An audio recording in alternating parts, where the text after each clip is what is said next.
Hello students, welcome to vision education. আজকে আমরা পড়বো জিওগ্রাফির উপরে বাছাই করা 25টি গুরুত্বপূর্ণ এমসিকিউ। আজকে তোমাদের হবে ক্লাস 4। চলো শুরু করা যাক তাহলে। দেখো, প্রথম প্রশ্নেই বলেছে মন্দাকিনী ও অলকনন্দা নদী মিলিত হয় কোথায়? Option A Rudraprayag, option B Karnaprayag বা কর্ণপ্রয়াগ, দেবপ্রয়াগ এবং প্রয়াগরাজ। এখানে মন্দাকিনী এবং অলকনন্দা কিন্তু মিলিত হচ্ছে অপশন এ রুদ্রপ্রয়াগে। কেমন? তাহলে এখান থেকে আরেকটা জিনিস আমাদের জানতে হবে, প্রয়াগ সাধারণত 5টা, যেটা মানে নদীর মিলনস্থল, আর প্রয়াগরাজ কিন্তু একটা শহরের নাম। তাহলে দেখে নিই এই 5টা প্রয়াগ কি কি এবং কোন কোন নদীর মিলনস্থলে কোন কোন প্রয়াগ রয়েছে। সবার প্রথমে দেখো, আমি এখানেই আছি, এই জায়গাটাকে যদি বদ্রীনাথ ধরি, বদ্রীনাথ থেকে সৃষ্টি হয়ে এটা অলকনন্দা নদী।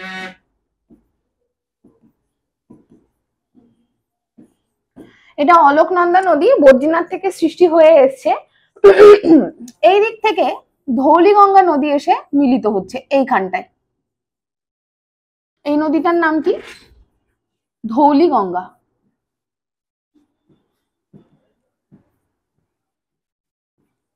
এই অলকনন্দা এবং ধৌলিগঙ্গা এই দুটো এক জায়গায় হয়ে হয় যে প্রয়াগে, সেটার নাম হচ্ছে বিষ্ণু প্রয়াগ।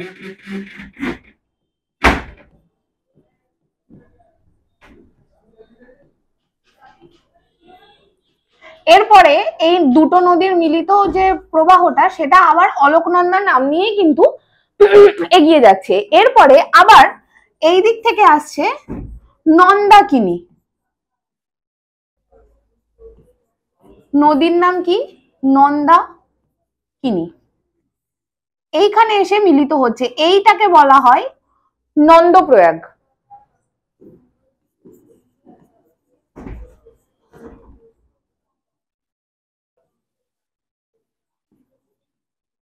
কেমন?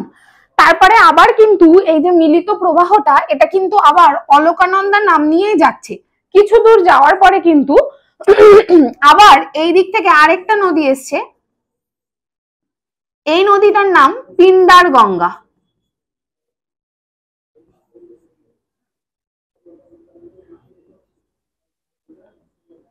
পিন্ডার গঙ্গা, আর এটা এসে যেখানে মিলিত হয়েছে, অলকানন্দা এবং পিন্ডার গঙ্গা যেখানে মিলিত হয়েছে, সেটার নাম কিন্তু আবার কর্ণপ্রয়াগ।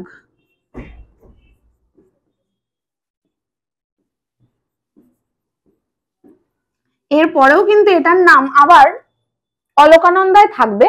এরপরে এইখানে মনে করছি কেদারনাথ।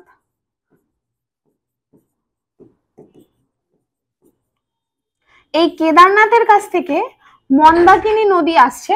মন্দাকিনী নদী এসে যেখানে মিলিত হচ্ছে এইখানে, এই নদীটার নাম কি? না মন্দাকিনী।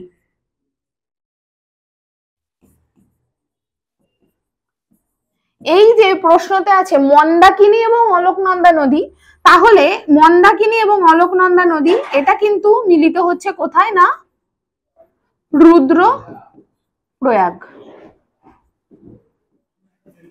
এরপরে আবার এটার নাম অলকানন্দা।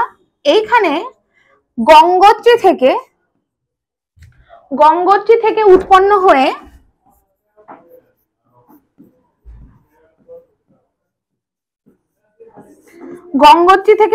হয়ে ভাগীরথী নদী এসে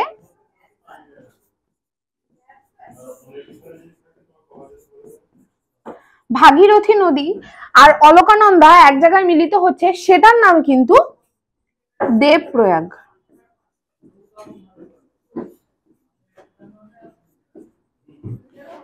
তাহলে দেখো, পরপর 5টা প্রয়াগ, প্রথমে বিষ্ণুপ্রয়াগ, তারপরে নন্দপ্রয়াগ, তারপরে কর্ণপ্রয়াগ, রুদ্রপ্রয়াগ এবং দেবপ্রয়াগ।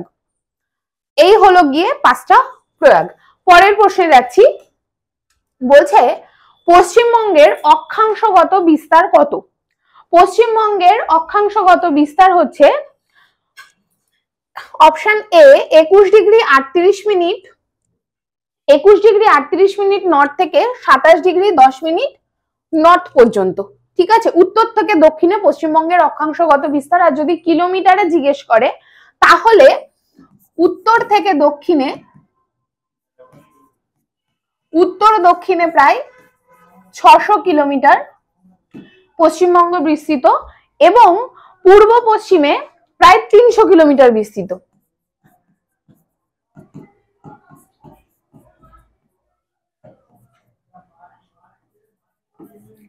প্রায় 300 কিলোমিটার হচ্ছে যদি কিলোমিটারে জিজ্ঞেস করে। আর অক্ষাংশগত বিস্তার হচ্ছে 21 ডিগ্রি 38 মিনিট নর্থ থেকে 27 ডিগ্রি 10 মিনিট নর্থ। পরের প্রশ্নে যাচ্ছি, বলছে পশ্চিমবঙ্গের ক্ষুদ্রতম জাতীয় উদ্যান কোনটি? ভীষণ ইম্পর্টেন্ট প্রশ্ন। পশ্চিমবঙ্গের ক্ষুদ্রতম জাতীয় উদ্যান কিন্তু অপশন সি, সিঙ্গলীলা জাতীয় উদ্যান। তাহলে এখন আমাদের জানতে হবে পশ্চিমবঙ্গের জাতীয় উদ্যান কটি। পশ্চিমবঙ্গের কিন্তু জাতীয় উদ্যান 6টি। দেখো অপশনে যে কটা আছে সেই সবকটি কিন্তু পশ্চিমবঙ্গের national park. Neora valley national park, কেমন, Gorumara national park, Singalila national park, Sundarban national park, এছাড়াও আছে জলদাপাড়া ন্যাশনাল পার্ক এবং বক্সা ন্যাশনাল পার্ক।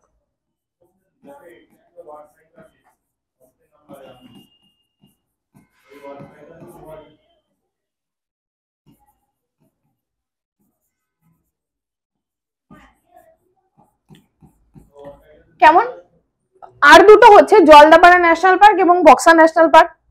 আর আমরা যখন ক্ষুদ্রতম জাতীয় উদ্যান পড়ছি তার সাথে সাথে আমাদের এটাও জানতে হবে তাহলে সব থেকে বড় জাতীয় উদ্যান কোনটি। সব থেকে বড় কিন্তু সুন্দরবন। পশ্চিমবঙ্গের সব থেকে বড় ন্যাশনাল পার্ক কিন্তু সুন্দরবন। এই 6টার মধ্যে সব থেকে বড় national park Sundarban national park এবং সব থেকে ছোট ন্যাশনাল পার্ক কিন্তু সিঙ্গালীলা ন্যাশনাল পার্ক। পরের প্রশ্নে যাচ্ছি, 4 নম্বর প্রশ্ন, বলছে দার্জিলিং হিমালয়ান রেলওয়ে কবে ওয়ার্ল্ড হেরিটেজ সাইটের তকমা পায়? দার্জিলিং হিমালয়ান রেলওয়ে কিন্তু ওয়ার্ল্ড হেরিটেজ সাইট, ইউনেস্কো দ্বারা স্বীকৃত। এটি কিন্তু তকমা পায় 1999 সালে। 1999 সালে ইউনেস্কো দ্বারা। আচ্ছা, এবার দার্জিলিং হিমালয়ান রেলওয়ে সাধারণত টয় ট্রেন নামে পরিচিত। কোথা থেকে কত দূর অবধি যায় না, জলপাইগুড়ি বা এনজেপি থেকে দার্জিলিং অবধি যায়। কেমন, এটা সাধারণত টয় ট্রেন নামে পরিচিত এবং আমাদের ইন্ডিয়ান রেলওয়েজ এর আন্ডারেই কিন্তু দার্জিলিং হিমালয়ান রেলওয়ে পড়ে। পরের প্রশ্নে যাচ্ছি। আচ্ছা, তার আগে বলে নি, দেখো যারা ভিশন এডুকেশনের সাথে যুক্ত থেকে নিজের প্রিপারেশনকে আরো ভালো করতে চাও তাদের জন্য আরো একটা সুখবর। 18 এপ্রিল থেকে কিন্তু অলরেডি আমাদের নতুন ব্যাচ শুরু হয়ে গেছে, ক্লাসরুম ফাউন্ডেশন ব্যাচ, এবং 21 তারিখ থেকে কিন্তু নতুন আবাসিক ফাউন্ডেশন ব্যাচও শুরু হচ্ছে। তাই দেরি করো না, ভর্তির জন্য যোগাযোগ করে নাও নিচে দেওয়া অ্যাডমিশন হেল্পলাইন নম্বরে। 5 নম্বর প্রশ্ন দেখে নি, নিচের কোনটি সুন্দরবন অঞ্চলের নদী নয়? নিচের কোনটি সুন্দরবন অঞ্চলের নদী নয়?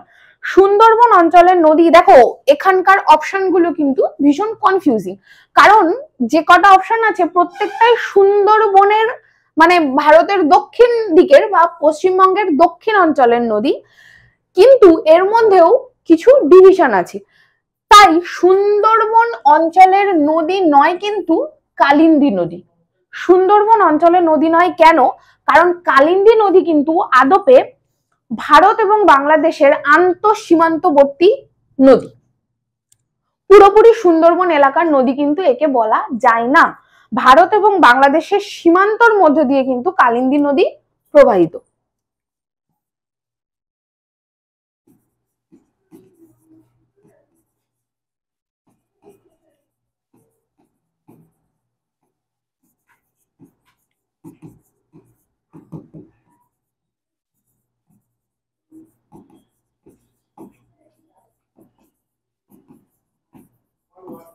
কেমন, সরি, ভারত এবং বাংলাদেশের আন্তঃসীমান্তবর্তী নদী কিন্তু কালিন্দী, বাকি 3টেই কিন্তু সুন্দরবন অঞ্চলের নদী। পরের প্রশ্নে যাচ্ছি, বলছে কেরালার উপকূলটি কি নামে পরিচিত? এটাও কিন্তু ভীষণ ইম্পর্টেন্ট প্রশ্ন, বহুবার উপকূল রেখা এবং ভারতের যে কটি উপকূল আছে সেগুলো নিয়ে প্রশ্ন আসে। কেরালার উপকূলটি কিন্তু পরিচিত অপশন বি মালাবার উপকূল নামে। অপশন বি মালাবার উপকূল নামে। আচ্ছা, কেরালার উপকূল সম্বন্ধে যখন জানলাম তখন আমরা একটু বাকি উপকূলগুলো সম্বন্ধেও জেনে নিই। চলো, জাস্ট একটা ভীষণ মানে জাস্ট আউটলাইন করে একটা ম্যাপ আঁকবো। কেউ কিন্তু মানে ওভাবে দেখবে না যে ম্যাপটা এরকম কেন, ভালো কেন হয়নি। আমি তোমাদের বোঝানোর জন্য জাস্ট একটা ম্যাপ আঁকছি।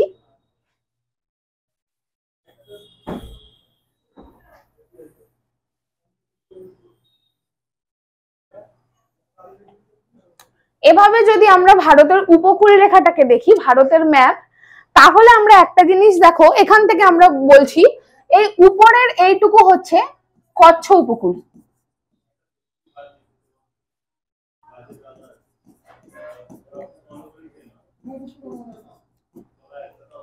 নিচের অংশটাকে বলা হয় কাথিয়াবার উপকূল।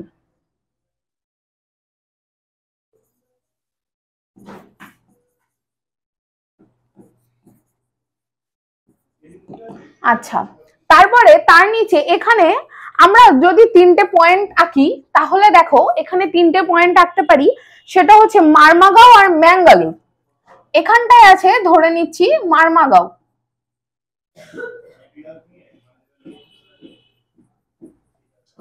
আর এইখানটাতে ধরে নিলাম ম্যাঙ্গালোর।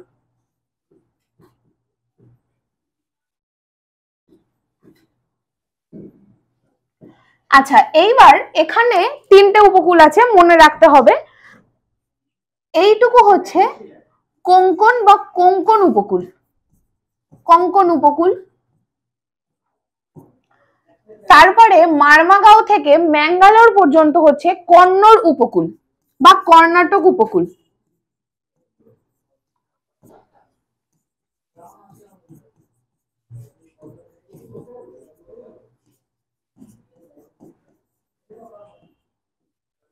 আর নিচে যে কেরালার এই এলাকার এই উপকূলটা, এইটুকুকে বলা হয় মালাবার উপকূল।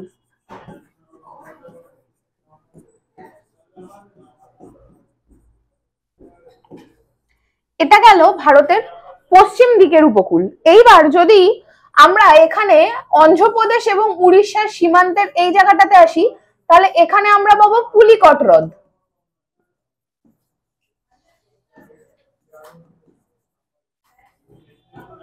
এই পুলিকট হ্রদের নিচের অংশটাকে বলা হয় করমণ্ডল উপকূল।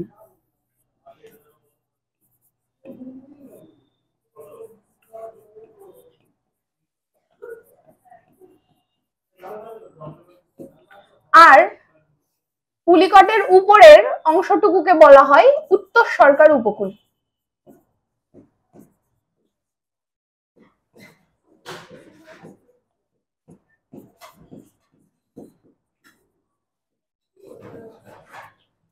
কেমন? তাহলে পূর্ব এবং পশ্চিমে ভারতের উপকূল রেখাকে মূলত এই কটি ভাগেই ভাগ করা হয়। পরের প্রশ্নে যাচ্ছি। বলছে নিম্নলিখিত রাজ্যগুলির মধ্যে কোন রাজ্যটির সব থেকে বেশি উপকূল ভাগ রয়েছে? প্রশ্ন দেখতে হবে, বলেছে নিম্নলিখিত রাজ্যগুলোর মধ্যে, ওভারঅল ভারতের সমস্ত রাজ্যের কথা কিন্তু বলা নেই।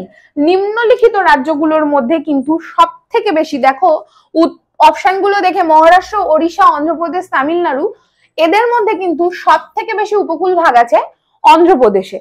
আর যদি ওভারঅল সমস্ত রাজ্যের ধরা হয়, মানে ভারতের সবকটা রাজ্যকে যদি ধরা হয়, তাহলে কিন্তু সব থেকে বেশি উপকূল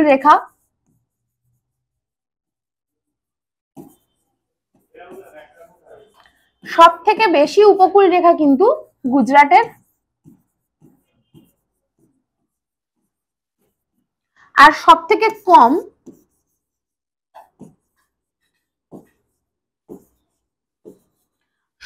কম উপকূল রেখা কিন্তু গোয়াতে। কেমন? ওভারঅল পুরো ভারতের সমস্ত রাজ্যগুলোর মধ্যে। আর এখানে দেওয়া অপশনগুলোর মধ্যে কিন্তু সব থেকে বেশি অন্ধ্রপ্রদেশে। পরের প্রশ্নে যাচ্ছি। 8 নম্বর প্রশ্ন বলছে নিচের, বিচের হয়ে গেছে, নিচের হবে, নিচের কোন রাজ্যটির মধ্যে দিয়ে কর্কট ক্রান্তি রেখা যায়নি? আরো একটা ভীষণ ইম্পর্টেন্ট টপিক, ঘুরিয়ে ফিরিয়ে প্রত্যেক পরীক্ষাতেই প্রায় এই সংক্রান্ত প্রশ্ন আসে। নিচের কোন রাজ্যটির মধ্যে দিয়ে কর্কট ক্রান্তি রেখা যায়নি? নিচের কোনটার মধ্যে দিয়ে কর্কট ক্রান্তি রেখা যায়নি সেটা জানতে গেলে আমাদের আগে জানতে হবে কাদের মধ্যে দিয়ে কর্কট ক্রান্তি রেখা গেছে। ভারতের মোট 8টা রাজ্যের মধ্যে দিয়ে কর্কট ক্রান্তি রেখা গেছে। পশ্চিম থেকে পূর্ব দিকে চলো দেখে নিই আগে কোন 8টা রাজ্য। একদম পশ্চিমে গুজরাট,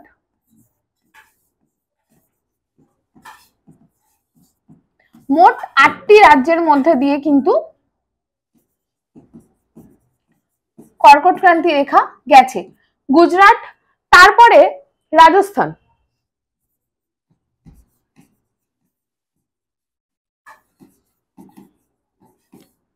গুজরাট, রাজস্থান, মধ্যপ্রদেশ, ছত্তিশগড়।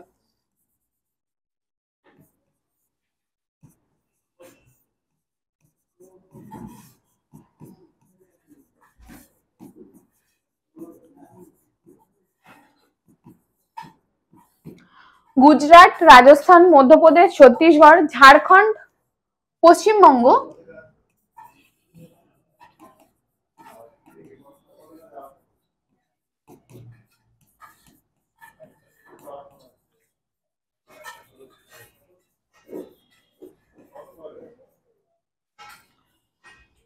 ত্রিপুরা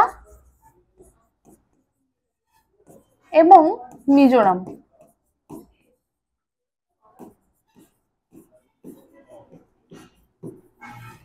এই 8টি রাজ্যের মধ্য দিয়ে কর্কট ক্রান্তি রেখা গেছে। তাহলে উপরে দেওয়া অপশনগুলোর মধ্যে অপশন ডি উড়িষ্যার মধ্য দিয়ে কিন্তু কর্কট ক্রান্তি রেখা যায়নি। তাহলে প্রশ্নের উত্তর হবে অপশন ডি উড়িষ্যা। পরের প্রশ্নে যাচ্ছি। 9 নম্বর প্রশ্ন বলছে নিম্নলিখিত কোন রাজ্যটি সব থেকে বেশি অন্তর্বর্তী সীমারেখা ভাগ করে?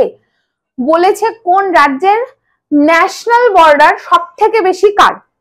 ন্যাশনাল বর্ডার কিন্তু সব থেকে বেশি অপশন ডি উত্তরপ্রদেশের। কেন?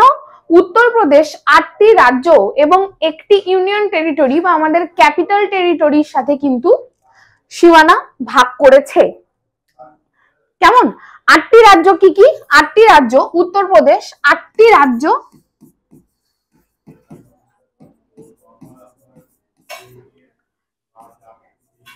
ও একটি ইউনিয়ন টেরিটরি কে আমি ইউটি লিখছি। কেমন? 8টি রাজ্য এবং একটি ইউটি মানে দিল্লি। তাহলে কোন কোন 8টি রাজ্য? সেটা হচ্ছে হিমাচল প্রদেশ,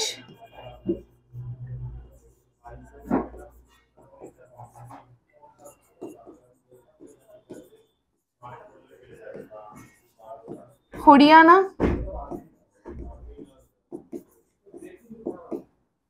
হিমাচল প্রদেশ, হরিয়ানা, উত্তরাখণ্ড, বিহার, ঝাড়খণ্ড,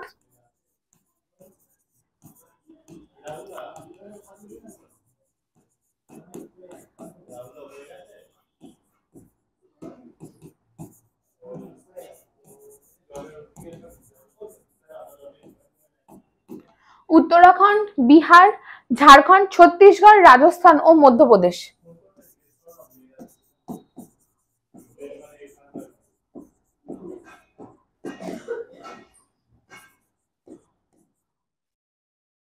ছত্তিশগড়, রাজস্থান ও মধ্যপ্রদেশ।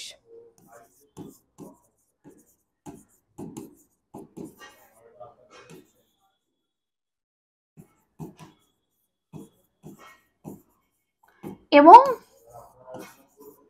এই 8টা রাজ্য এবং দিল্লি,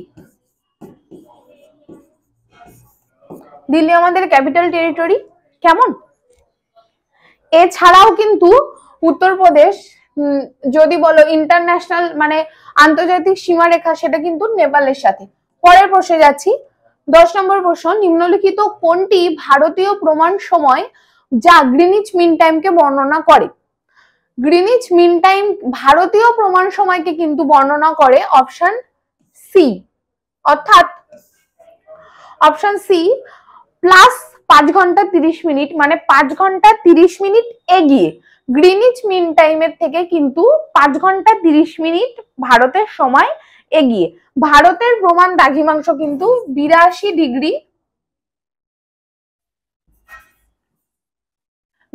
ডিগ্রি 30 মিনিট পূর্ব। এটাকে বলা হয় ভারতের প্রমাণ দ্রাঘিমাংশ এবং এই অনুযায়ী কিন্তু পুরো ভারতবর্ষে সময় মেনে চলা হয় এটা সময় অনুযায়ী। তাহলে এইখানটা এই 82 ডিগ্রি 30 মিনিট পূর্ব দ্রাঘিমাংশ কোথা দিয়ে গেছে না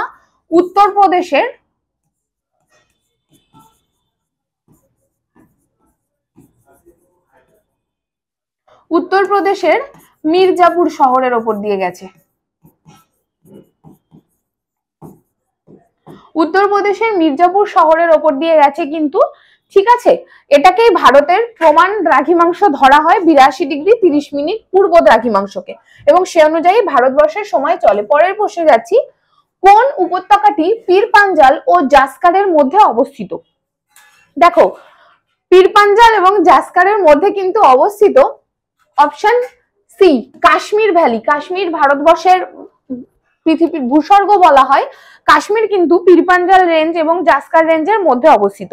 এখানে একটুখানি দেখে নিই এই পীর পাঞ্জাল এবং জাস্কার এদের অবস্থানটা ঠিক কিরকম, আর সেখান দিয়ে কিভাবেই বা আমি আবার একটা জাস্ট আউটলাইন আঁকছি। কেমন ভারতবর্ষের মানে কাশ্মীরের আউটলাইনটা আঁকলাম। দেখো, তাহলে দেখে নিই আমরা কাশ্মীরের একটা ম্যাপে দেখে নিই কিভাবে আছে। একদম উত্তরে কিন্তু এভাবে আছে কারাকোরাম।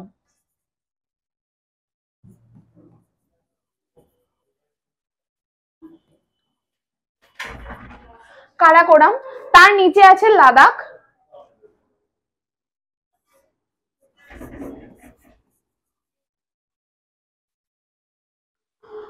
তার নিচে কিন্তু আছে জাস্কার,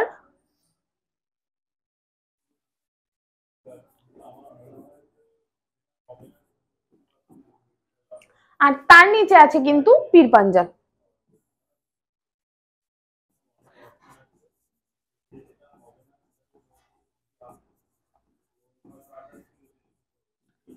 কেমন, এই জাস্কার আর পীর পাঞ্জালের মাঝখানে এই জায়গাটাতেই কিন্তু কাশ্মীর ভ্যালি।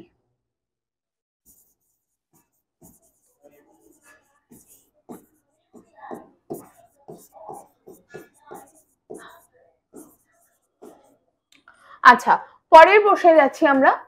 বলছে সহ্যাদ্রি নামে পরিচিত কে? এই বাকি অপশনগুলো ভীষণ কমন প্রশ্ন। 12 নম্বর প্রশ্নের উত্তর হবে সহ্যাদ্রি নামে কিন্তু পরিচিত অপশন এ পশ্চিমঘাট পর্বতমালা। পশ্চিমঘাট পর্বতমালাকে কিন্তু বলা হয় সহ্যাদ্রি। আচ্ছা, এইবার তাহলে আলোচনা করে নিই। দেখো, কোনো পর্বতমালা বা কারোর নাম এলেই কিন্তু আমাদেরকে জানতে হবে তাদের সর্বোচ্চ শৃঙ্গের নাম। পশ্চিমঘাট পর্বতের সর্বোচ্চ শৃঙ্গের নাম কিন্তু আনাইমুদি।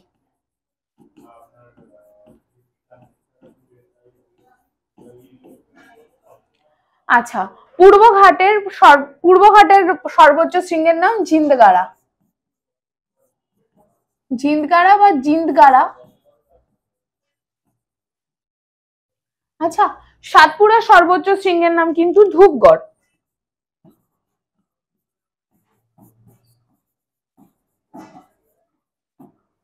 কেমন, আর বিন্ধ্যর সর্বোচ্চ শৃঙ্গকে বলা হয় গুড উইল পিক বা সদ্ভাবনা শৃঙ্গ।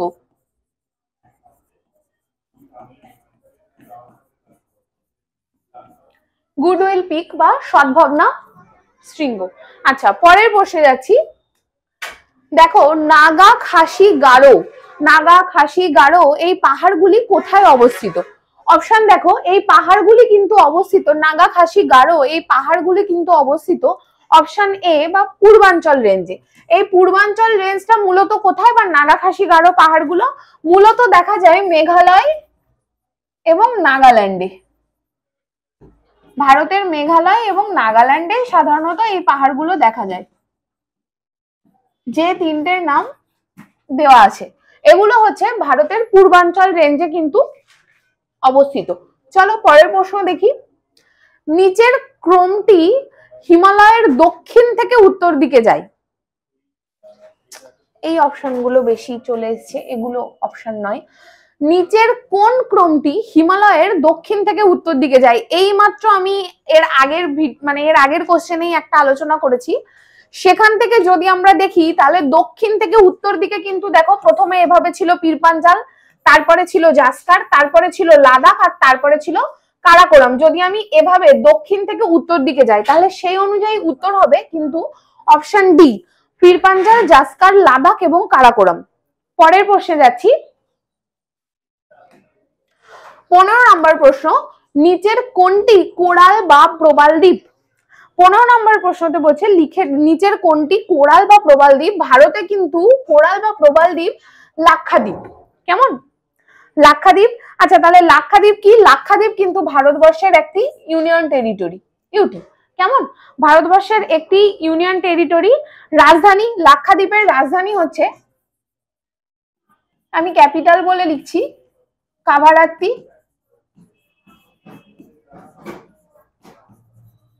আচ্ছা, বর্তমানে কিন্তু লেফটেন্যান্ট গভর্নর কে আছে? প্রফুল্ল খোদা প্যাটেল।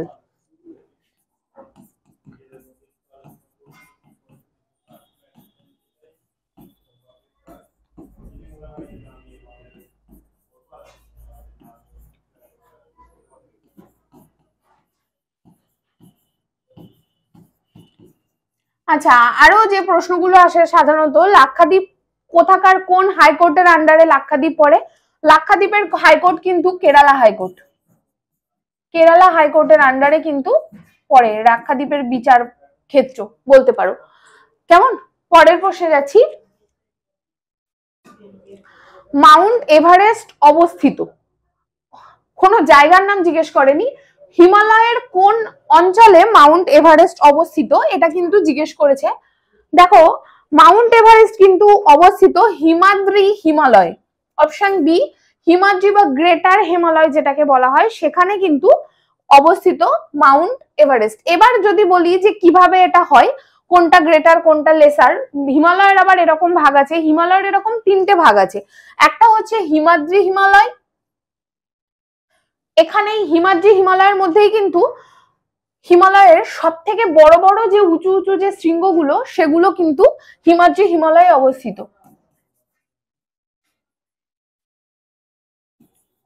আচ্ছা, হিমাদ্রি হিমালয় এগুলো পরপর যদি এভাবে করা হয় উত্তর থেকে দক্ষিণে, তাহলে সবার প্রথমে হিমাদ্রি হিমালয়, তারপরে মধ্য বা হিমাচল হিমালয়।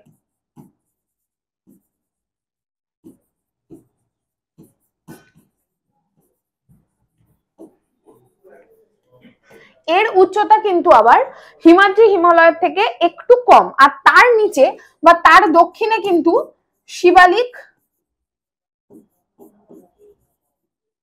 বা বহি হিমালয়, আউটার।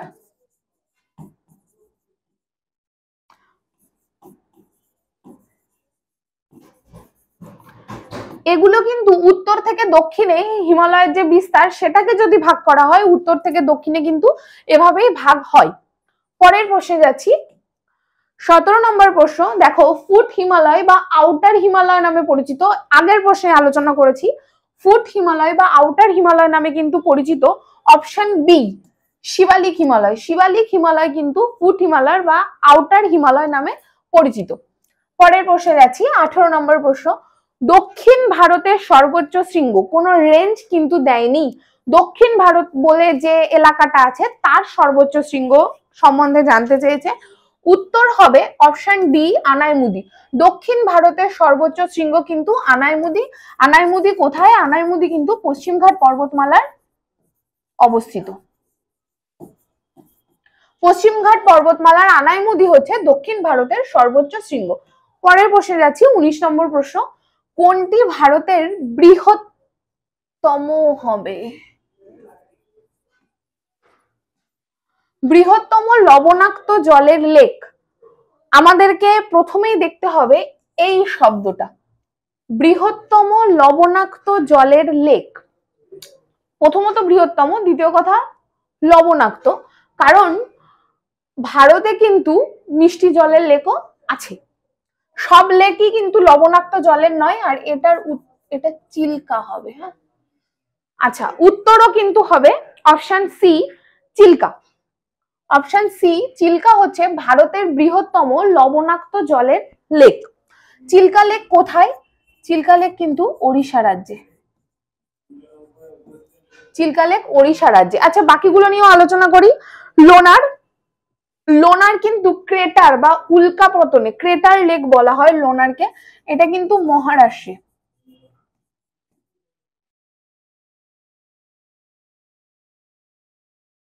এটা কিন্তু উল্কা পতনের ফলে সৃষ্ট লোনার লেক।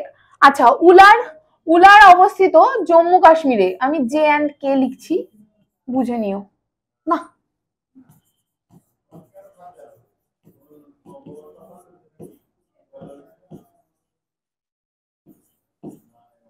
উলার কিন্তু মিষ্টি জলের লেক। আচ্ছা, আর পুলিকট, পুলিকট আবার অন্ধ্রপ্রদেশ এবং ওড়িশার মাঝখানে অবস্থিত।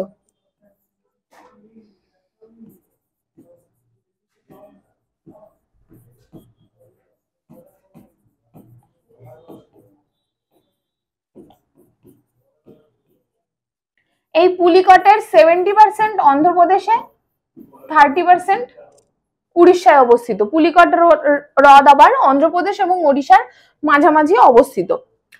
পরের প্রশ্নে যাচ্ছি, 20 নম্বর প্রশ্ন। এদের মধ্যে কোনটি হিমাচল প্রদেশের জনপ্রিয় ভ্রমণ স্থান? এদের মধ্যে হিমাচল প্রদেশের জনপ্রিয় ভ্রমণ স্থান কিন্তু option D, Rohtang pass. Option D, Rohtang pass হচ্ছে হিমাচল প্রদেশের জনপ্রিয় ভ্রমণ স্থান। বাকিগুলো নিয়ে একটু আলোচনা করি। এখানে দেখো লেখা রয়েছে চ্যাংলা পাস। চ্যাংলা, লা শব্দটা মানেই পাস, তাও আমরা বলি চ্যাংলা পাস। চ্যাংলা কিন্তু অবস্থিত লাদাখে। আচ্ছা, অঘিল পাস কিন্তু অবস্থিত জম্মু অ্যান্ড কাশ্মীরে। আর মিটাকা পাস কিন্তু অবস্থিত অরুণাচল প্রদেশে।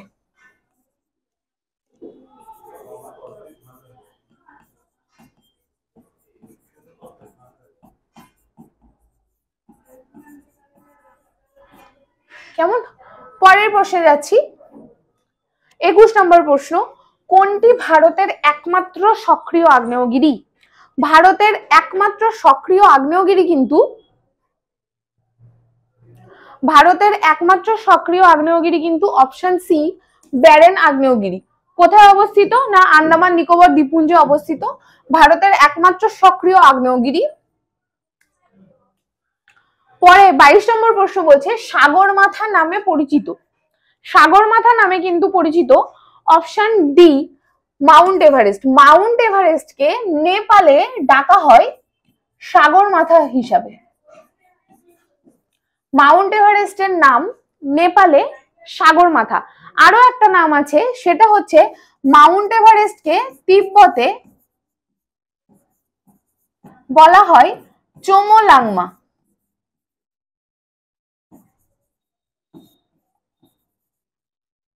তাহলে মাউন্ট এভারেস্টের তিনটে নাম, মাউন্ট এভারেস্ট, নেপালের নাম হচ্ছে সাগরমাথা এবং তিব্বতের নাম হচ্ছে চোমোলাংমা।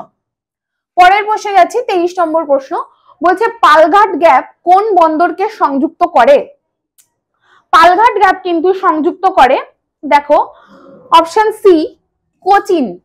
কোচিনকে সংযুক্ত করে কোয়েম্বাটোরের সাথে।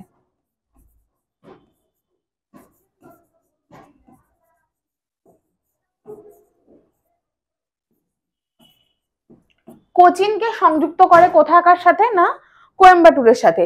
আচ্ছা, এই পালঘাট গ্যাপ বা এই রকম যে গ্যাপ গুলো রয়েছে, তাহলে আরো দুটো আছে, একটা হচ্ছে থলঘাট।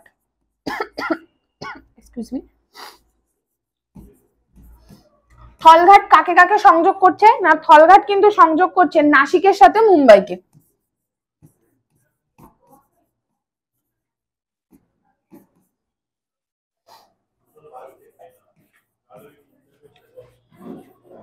কেমন?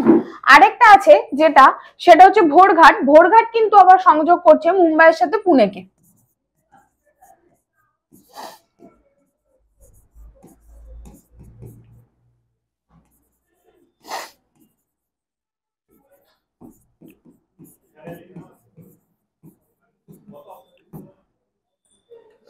পরের প্রশ্নে যাচ্ছে, 24 নম্বর প্রশ্ন দেখি। ঝিলাম নদীর উৎপত্তি কোথা থেকে হয়েছে? ঝিলাম নদীর উৎপত্তি হয়েছে অপশন সি, ভেরিনাগ থেকে।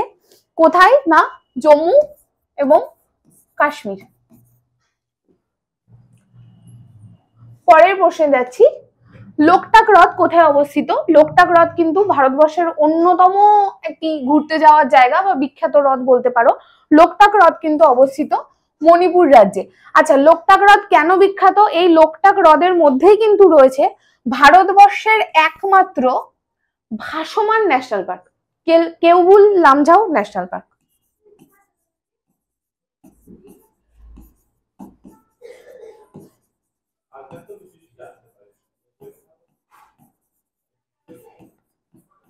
ভারতবর্ষের একমাত্র ভাসমান national park Keibul Lamjao national park কিন্তু অবস্থিত লোকটাক হ্রদের মধ্যে। এটা কিন্তু অবস্থিত মণিপুরে। পরের, আচ্ছা এই অবধি, দেখা হচ্ছে আবার নেক্সট ক্লাসে।